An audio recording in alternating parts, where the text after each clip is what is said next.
Hey guys, today due to popular demand I want to make a quick video explaining about the pros and cons of the 2012 generation Mazda 5 after the facelift. So if you want to buy a minivan, you might know this might be the cheapest minivan you can buy in the market, but keep in mind that this is not a this is not a 7-8 seater, it's a 6-seater, so it's an entry level minivan. It's not even considered as minivan, it's considered as a wagon.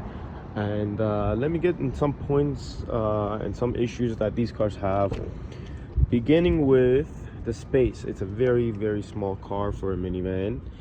The front's decent, but if you look at the back seat,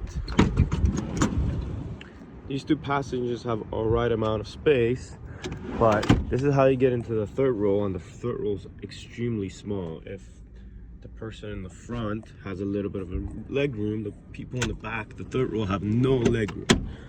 Another common problem that everyone complains about is that there's no ventilation for the third row, so there's nothing on the roof.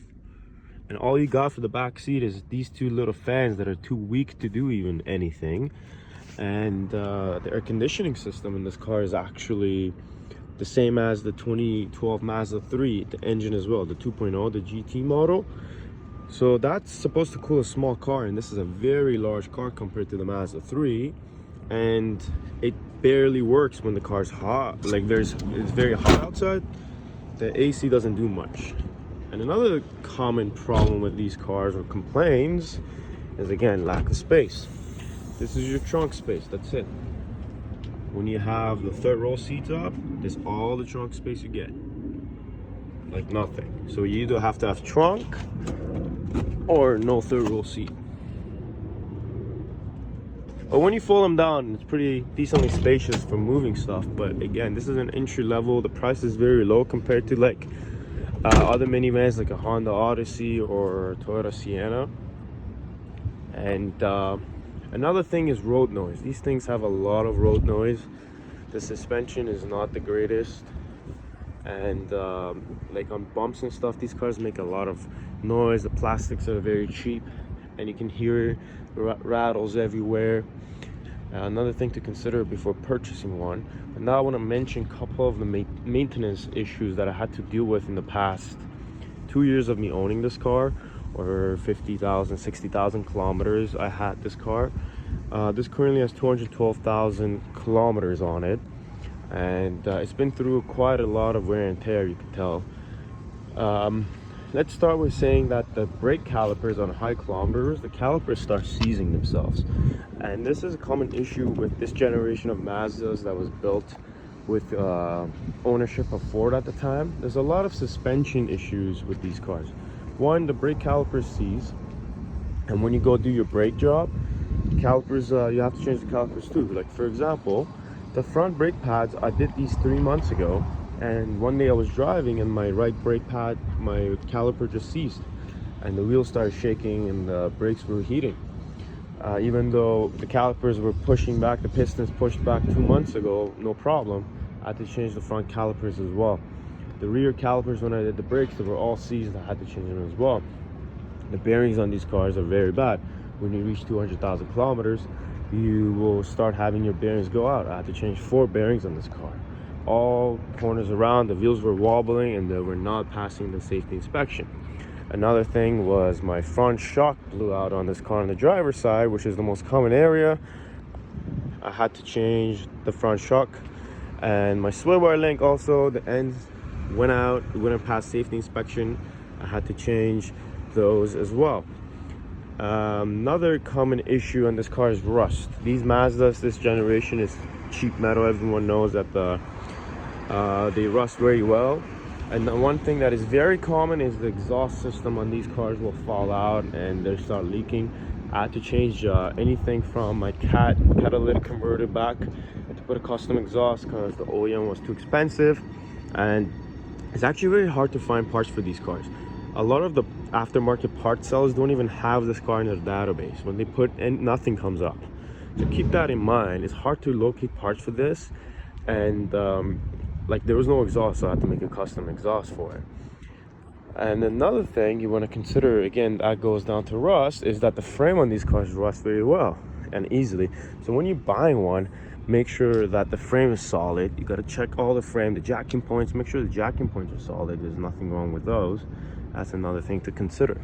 Another item I want to tell you about is the oil pan. And the oil pan usually rusts on these cars and starts leaking. If you look down right here, you can see your oil pan. You can see I have a brand new oil pan installed in this car because my oil pan rusted and it started leaking. So I had to change that as well.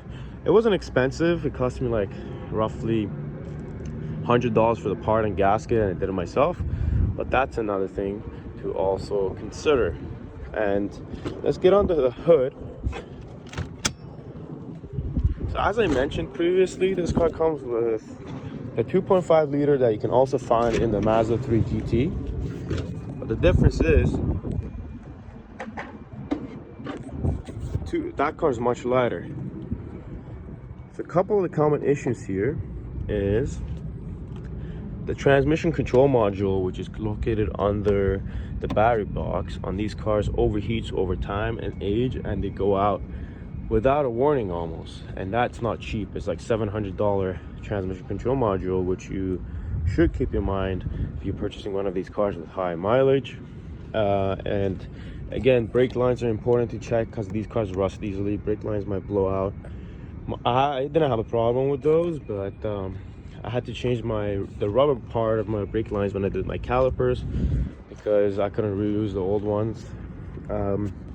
Let's keep going by lack of power. This car has roughly 160, 170 horsepower, depending on the model and the country. And when you have 6 people in this car does not move at all. Like, you have zero power. If you floor it all the way, you might get to 120, 130 kilometers an hour. And the braking system's not even strong enough for 6 people. When this car gets heavy, it barely brakes when it's hot outside. It overheats very fast.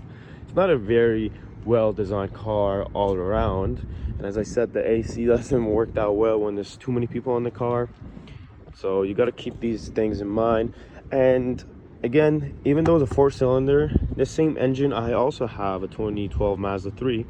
The same engine, I get 7 liters every 100 kilometers in the Mazda 3. But in this car, the best I could average with highway driving is 10.2. It's actually very bad on gas, considerably. Like, I know minivans with 6-cylinder engines that are getting better gas mileage than this.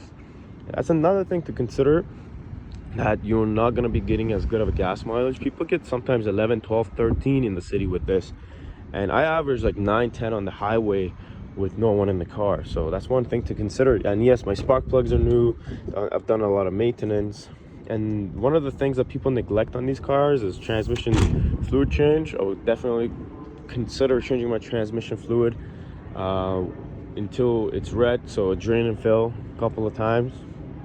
Another thing is everything's manual, so you can see the doors are manual, and these door handles are also known for breaking very easily. They're very cheap plastic. I've replaced mine once already. And another thing is known for breaking is these hinges. These roller doors are pretty weak and people step on them and those break easily as well. That's another thing I wanted to mention. I'm going to show you the other side, which has the OEM door handle. And it has a sign you can see that says do not step on it, but people do step on it, especially kids, and it breaks very easily and it's not cheap to repair. Other than that, if you have any questions, you can leave it in the comments. I will answer. I've owned this car for like 60,000 kilometers, 2 years, and the previous owner did a lot of maintenance on it. I had a big logbook of receipts and maintenance. It's been an expensive car for me, very expensive for what I paid for it. I bought it for $4,800 and I spent like nearly $4,000 in repairs in 2 years. Around this age is where the things start breaking, so be careful about getting yourself into this car. Although it might be the cheapest option of minivans and you might be on the budget, but it might be a better idea to spend a couple $1,000s more to get something more reliable like the Sienna or an Odyssey. Thank you guys. I'll be waiting for your questions.